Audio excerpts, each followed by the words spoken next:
नमस्कार मित्रों। आज हम बात करेंगे ब्रह्म मुहूर्त और 21 दिवसीय ध्यान विधि के बारे में। यह एक ऐसी ध्यान विधि है जिसका यदि आप मात्र 21 दिनों तक लगातार अभ्यास करते हैं तो आपकी कोई भी मनोवांछित मनोकामना, इच्छा या प्रार्थना पूरी हो जाती है। क्योंकि आपको इस ध्यान विधि का अभ्यास ब्रह्म मुहूर्त में करना है, इसलिए सबसे पहले हम ब्रह्म मुहूर्त के विषय पर विस्तार से चर्चा करेंगे और फिर ध्यान विधि के बारे में बात करेंगे। ब्रह्म मुहूर्त प्रातः काल के उस विशेष 1 घंटा 36 मिनट के समय को कहते हैं जो सुबह 4:24 से लेकर 6 बजे तक रहता है। लेकिन इस विषय में कुछ और भी मान्यताएं हैं। अगर हम प्राचीन ग्रंथों का अध्ययन करें तो उनके अनुसार रात्रि को 4 कालों में विभाजित किया गया है, जिसमें पहला काल है रुद्रकाल। रुद्रकाल शाम 6 बजे से लेकर रात्रि 9 बजे तक प्रभावी रहता है। उसके बाद दूसरा काल है राक्षस काल। राक्षस काल रात्रि 9 बजे से लेकर 12 बजे तक प्रभावी रहता है। फिर उसके बाद तीसरा काल है गंधर्व काल। गंधर्व काल रात्रि 12 बजे से लेकर भोर के 3 बजे तक प्रभावी रहता है। और फिर आता है चौथा काल, यानी कि जिसे अंतिम प्रहर भी कहा जाता है, वह है मनोहर काल। मनोहर काल भोर के 3 बजे से लेकर सुबह के 6 बजे तक प्रभावी रहता है। ब्रह्म मुहूर्त के समय की जो मान्यताएं हैं वह मनोहर काल यानी कि 3 से 6 बजे के बीच में ही पड़ती है। हालांकि विभिन्न देशों में सूर्योदय के समय में भेद रहता है, अतः कोई एक निश्चित समय ब्रह्म मुहूर्त का हर स्थान का एक ही नहीं बताया जा सकता। लेकिन यदि आप मनोहर काल के बीच में यानी भोर 3 बजे से लेकर सुबह 6 बजे के बीच में किसी भी समय जल्दी उठते हैं तो यह समय अमृत वेला यानी ब्रह्म मुहूर्त का समय ही माना जाएगा। अगर हम ब्रह्म मुहूर्त का शाब्दिक अर्थ को समझने की कोशिश करें तो ब्रह्म का मतलब होता है देव, अर्थात जो ज्ञान के देवता है, और मुहूर्त अर्थात समय खंड, यानी एक ऐसा समय जिसमें हम ज्ञान को समझने का प्रयत्न करते हैं। यानी कि ज्ञान को समझने का जो समय है उसको हम ब्रह्म मुहूर्त कहते हैं। ब्रह्म मुहूर्त की बहुत ही महत्वपूर्ण चर्चाएं हमारे शास्त्रों में की गई है। ब्रह्म मुहूर्त में जो ब्रह्मांड है और जो देव शक्तियां हैं वह वातावरण में विचरण करती रहती है। अगर आपकी नींद इस समय के दौरान अचानक खुल जाती है तो इसका मतलब शुभ ऊर्जाएं आपसे संपर्क करना चाहती हैं। इसलिए जब आप इस समय में उठकर ध्यान जैसी शुभ क्रियाएं करेंगे तो आपको बहुत जल्दी उन ऊर्जाओं से संपर्क स्थापित होना शुरू हो जाएगा। इसी प्रकार सभी धर्म के जो देवालय हैं, वह चाहे मंदिर हो, गुरुद्वारे हो या फिर जितने भी पूजा स्थल हैं, वह सब ब्रह्म मुहूर्त में ही खोले जाते हैं, क्योंकि यही वह समय है जब सारी नकारात्मक शक्तियां सो जाती हैं और सकारात्मक शक्तियां जागृत होती हैं। इस समय बहने वाली वायु को अमृत वायु कहा जाता है, क्योंकि सारा प्रदूषण और सारी दूषित वायु समाप्त होकर वातावरण में ऑक्सीजन के रूप में व्याप्त रहती है। कोई आज्ञा करें तो वह आज्ञा पूरी हो जाती है।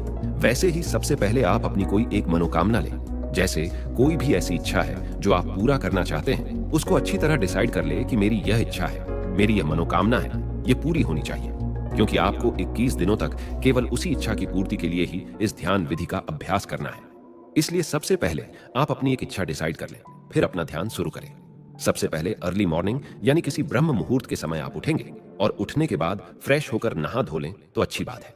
नहीं तो सिर्फ अगर मुंह हाथ भी अच्छी तरह से धो लेंगे तो भी चलेगा। और फिर उसके बाद आप अपने घर के मंदिर में, पूजा स्थल में या अपने ध्यान कक्ष में ध्यानस्थ होकर बैठ जाएं।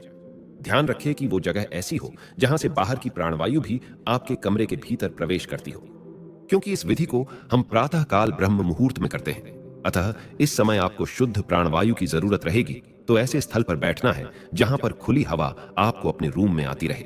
और जब आप ध्यानस्थ होकर बैठे तो कमर सीधी करके और गर्दन सीधी करके दोनों हाथों को घुटनों पर रखकर बैठ जाएं।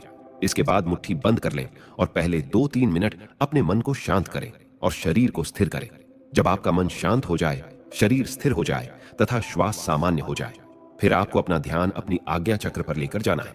आज्ञा चक्र यानी कि दोनों भौहों के बीच में जहां पर हम तिलक लगाते हैं या स्त्रियां बिंदी लगाती हैं, उस स्थान पर आप अपने अवधारणा को, अपनी अटेंशन को लेकर आएंगे और वहीं पर पूरा समय आप अपना ध्यान बनाकर रखेंगे। अब आपको इसी जगह पर लगातार अपने मानसिक नेत्रों से इस स्थान को महसूस करते रहना है। जब आप अपने मानसिक नेत्रों से इस स्थान को महसूस करते रहेंगे तो अपना ध्यान यहां पर बनाए रखेंगे।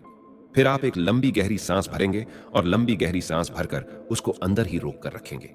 जब आप अपनी सांस को अंदर भरकर रोक लेंगे और उस दौरान आपका ध्यान भी आज्ञा चक्र पर टिका रहेगा, उस समय आप अपने इष्ट देवी देवता या गुरु का चित्र अपने आज्ञा चक्र पर देखेंगे और अपने इष्ट देवी देवता या गुरु का चित्र अपने आज्ञा चक्र पर देखते हुए और सांस को अंदर रोक कर रखते हुए आप प्रार्थना या संकल्प करेंगे या अपनी इच्छा को दोहराएंगे।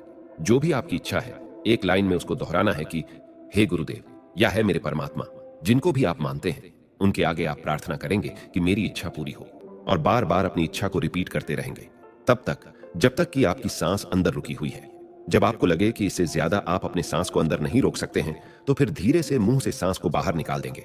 याद रखें कि आपको अपनी सांसों को नाक से भरना है और बाहर मुख से निकालना है। इस तरह यह एक चक्र हुआ। फिर आप 15 या 20 सेकंड तक थोड़ा सा रेस्ट करेंगे और सामान्य स्थिति में बैठे रहेंगे। रेस्ट के बाद तुरंत दूसरा चक्र शुरू करना है, यानी कि फिर से एक लंबी गहरी सांस भरना है, सांस को अंदर ही रखना है। फिर अपने ध्यान को आज्ञा चक्र पर टिकाना है। इसके बाद अपने मन में इष्ट देवी देवता अथवा अपने गुरु का चित्र निहारना है और इन सभी चीजों के साथ दोबारा अपनी प्रार्थना को फिर से रिपीट करना है।